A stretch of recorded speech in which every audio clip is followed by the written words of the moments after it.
Assalamualaikum warahmatullahi wabarakatuh. Selamat datang kembali di channel terbaik regional Kiebai. Pada video kali ini gua mau membahas tips untuk memilih PSU ya, power supply. Jadi di sekeliling saya ini udah banyak kotak-kotak PSU, mulai dari Seasonic sampai Cooler Master. Jadi gimana sih tips untuk memilih PSU yang tepat buat teman-teman ngerakit PC khususnya ya. Jadi ini adalah PSU untuk PC ya, bukan buat laptop. Jadi pas kalian mau ngerakit PC pasti perlu namanya power supply biar buat hidup komputer kalian. Nah, gimana kita memilih PSU yang cocok untuk komputer yang kita rakit? Apakah harus dayanya tinggi atau harus efisiensinya tinggi atau seperti apa? Ikuti terus video kali ini. Apabila video ini menarik, diklik like, di komen, dan di subscribe. Oke, yang pertama untuk tips memilih PSU adalah harus cek motherboardnya. Kenapa kok baik lagi ke cek motherboard? Karena motherboard itu kan ada tipenya yang besar, ATX sama yang ITX. Jadi memilih motherboard mempengaruhi memilih casing. Jadi nggak mungkin dong kalian beli motherboardnya ATX, ternyata milih casingnya, case PC-nya tuh ITX, pasti nggak muat. Nah sama seperti PSU, jadi kita harus cek dulu motherboardnya. Biasanya kalau motherboard ATX dengan casing ATX, maka PSU-nya rata-rata semua bisa yang ATX, karena ATX kan besar. Tapi kalau misalnya kalian mau coba rakit ITX, motherboardnya ITX yang kecil, maka kemungkinan PSU yang tipe ATX bisa jadi tidak muat. Kalian harus beli PSU yang dimensinya itu ITX yang lebih kecil. PSU-nya SFX ya, yang dimensinya lebih kecil. Jadi pertama untuk memilih dimensi dari PSU itu ngelihat dari motherboard yang kalian pilih dan case yang kalian pilih ya guys. Jadi udah ketemu dimensinya yang cocok, oh berarti saya mau rakit yang versi ATX atau MATX, berarti PSU-nya yang ATX cukup. Karena yang SFX itu yang kecil itu biasanya harganya lebih mahal daripada yang model ATX biasa. Nah di case PC itu kalau misalnya kalian memilih case yang bagus, yang branded gitu ya, masuk ke website resmi dari case tersebut, biasanya di situ ada penjelasan PSU yang disupport sama dia. Jadi PSU panjangnya berapa, itu yang disupport.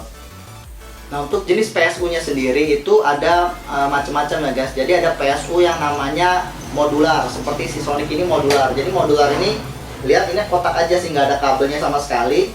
Kabelnya itu kita bisa colokin di sini. Ini ada lubang-lubangnya.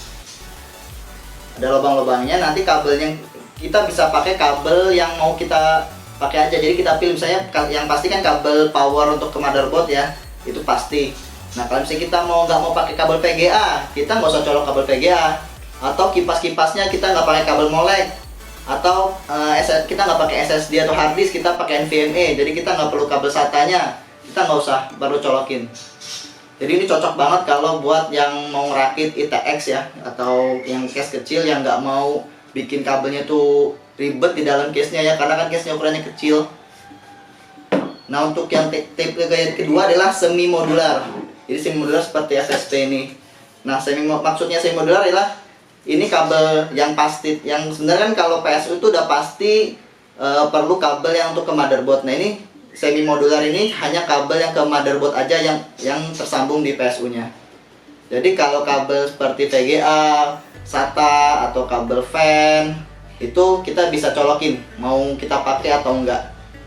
Ini alternatif kalau misalnya harga yang modular terlalu mahal. Jadi biasanya modular itu paling mahal, semi modular, baru yang non modular. Non modular seperti FSP ini juga. Jadi ini semua kabelnya nyatu, udah ada semua, jadi nggak bisa dicabut atau dicolok ya. Tuh banyak banget. Jadi misalnya kayak kalau casing ITX pakai kabel kayak gini nanti kayak nyampah banyak banget gitu. Kalau misalnya kabelnya casingnya gede, mungkin enak ya, kita bisa umpetin di bagian bawah PSU, ketutupan cover, jadi nggak kelihatan berantakannya. Kalau pakai case kecil maka tidak hanya antara modular atau semi modular sih. Tips yang kedua ketika memilih PSU adalah kita harus tahu jumlah daya yang akan kita gunakan. Jumlah dayanya itu biasanya kalau saya gampangnya gitu ya, saya lihatnya dari VGA card yang saya pakai.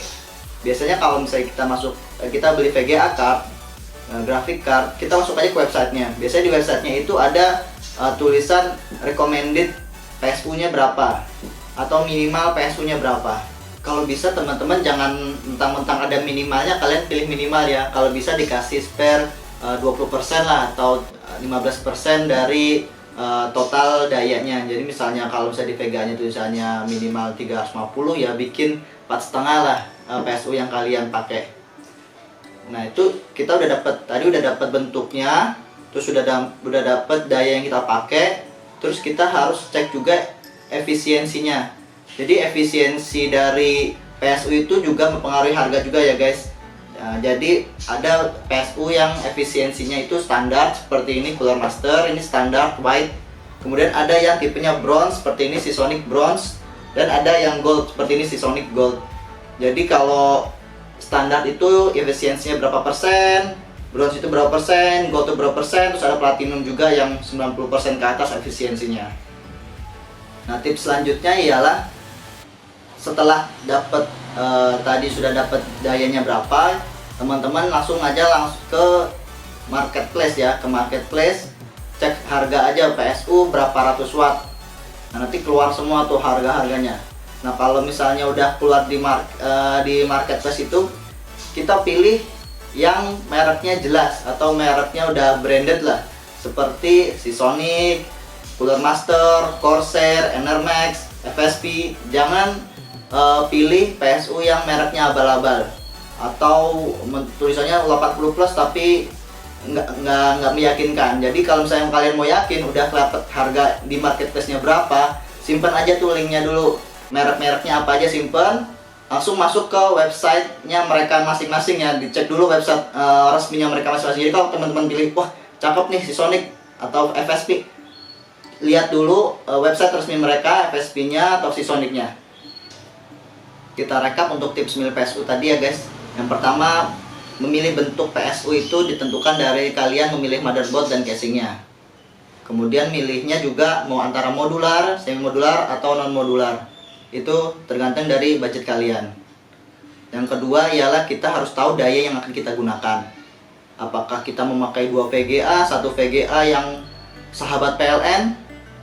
Kita harus tahu dayanya berapa. Kalau bisa jangan terlalu minimum.